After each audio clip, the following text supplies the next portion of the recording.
Le CHU est dans une situation toujours étrange parce qu'il est le lieu de contradiction maximale de notre société, dans la mesure où il bénéficie d'avancées techniques exceptionnelles, stupéfiantes, et en même temps peut être vécu du dehors comme une sorte de porte-avions technologique de plus en plus indifférent à l'homme, malgré tous les discours.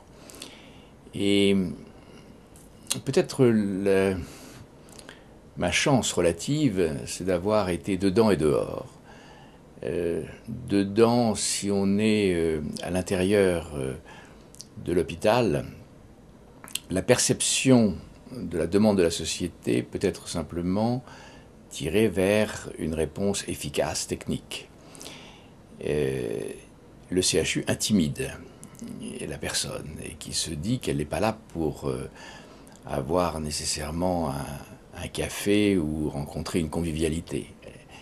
La personne demande d'avoir un enfant, d'avoir une guérison, d'avoir le meilleur traitement.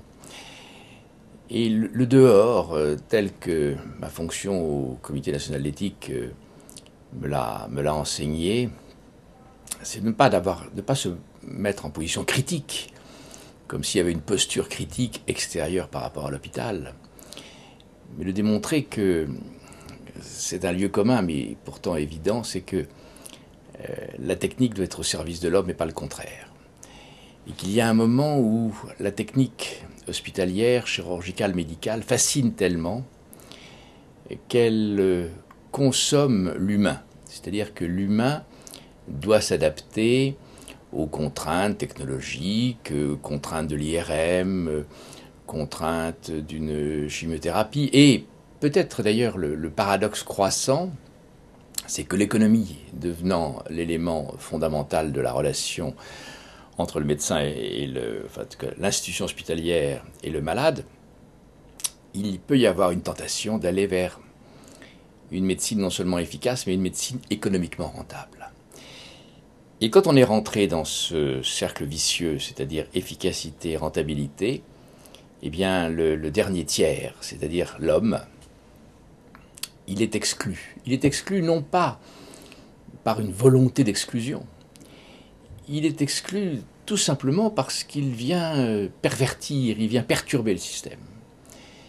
Et que l'inquiétude, c'est de savoir comment ne pas peindre d'humanisme l'hôpital, lui donner une couche supplémentaire de ripolin d'éthique, qui finit par être un alibi, qui finit par fonctionner comme une sorte de compassion molle, mais de remettre l'humain au centre du système, c'est-à-dire que l'humanité soit au même rang que l'économie, au même rang, pas forcément devant, mais au moins au même rang.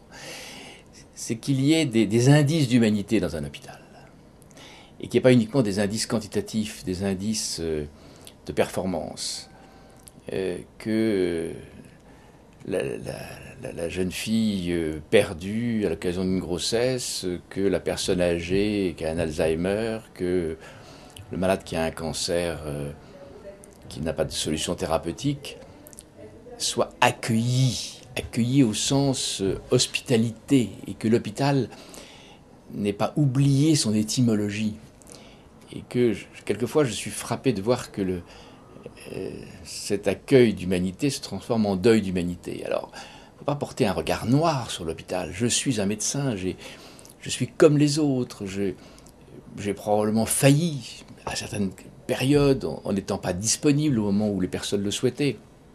Mais simplement, ce regard décalé que j'ai eu, par chance ou par hasard, au comité, m'a permis de sortir de l'institution et de porter un regard pas nécessairement caustique, mais un regard qui se voudrait porteur d'une espérance pour le futur, pour ne pas que l'hôpital finisse par capturer à son profit toute la souffrance humaine, et que le paradoxe de quelques malades récemment qui me disaient qu'ils regrettaient le moment où la médecine était inefficace, parce qu'alors les malades étaient accueillis, ce qui est quand même le comble. Alors, on ne peut pas prendre cette phrase comme emblématique, mais elle montre que l'humain a besoin, à côté de la perfusion, de la robotisation chirurgicale ou de la prothèse, il a besoin d'un regard, il a besoin d'une oreille, il a besoin d'être accueilli. Et je pense qu'il y a un travail énorme, ce n'est pas simplement de la signalisation rouge, verte, il a besoin d'être respecté, il a besoin que l'hôpital ne soit pas une banque, ne soit pas une sorte de crédit coopératif. L'hôpital est en même temps un lieu si singulier que cette singularité, il ne faut pas la perdre. Alors, je pense que l'hôpital est encore un lieu d'humanité. Et c'est peut-être... d'ailleurs, on brocarde quelquefois ce que l'on aime, et j'aime l'hôpital. Et que l'hôpital, je trouve qu'il y a encore des personnels, des soignants, des aides-soignants, des médecins qui ont cette capacité à reconnaître l'autre. Mais ce que je crains depuis quelques années, c'est cette tendance, au fond, à oublier la personne sans hostilité. Simplement, la personne, si elle ne s'adapte pas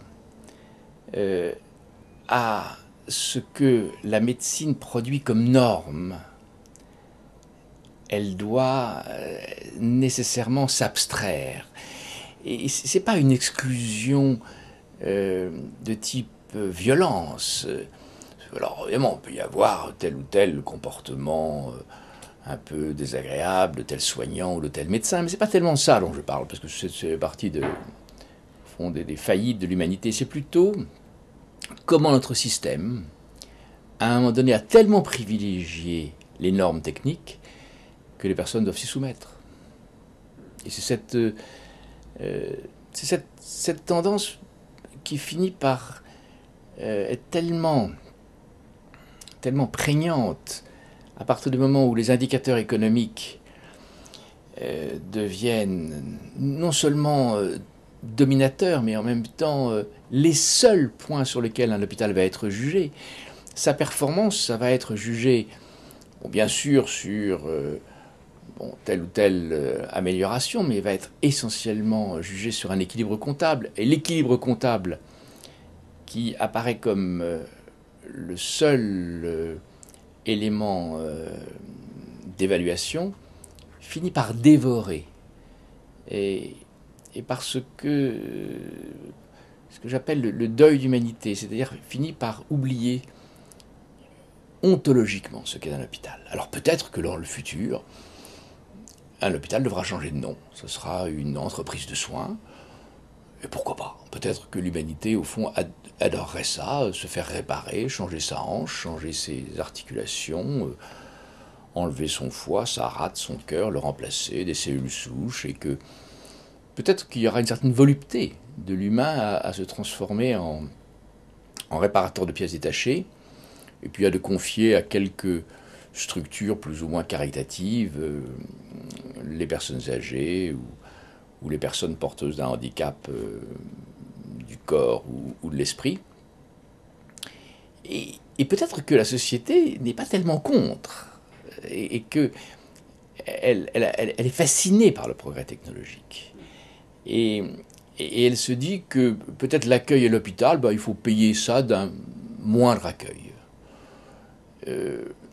La tendance donc d'aller vers l'usine de soins est une tendance qu'il ne faut pas forcément juger avec une sorte de dédain et de nostalgie. Simplement, ce que je crains, c'est que ce ne soit pas compatible, cette entreprise de soins, avec l'accueil de l'humain. Et l'accueil au sens vrai du terme, c'est pas l'accueil d'hôtellerie. C'est l'accueil de reconnaissance de la personne dans sa faiblesse, dans son tourment. Que l'hôpital garde une fonction très simple, de considérer que celui qui lui demande hospitalité soit reçu.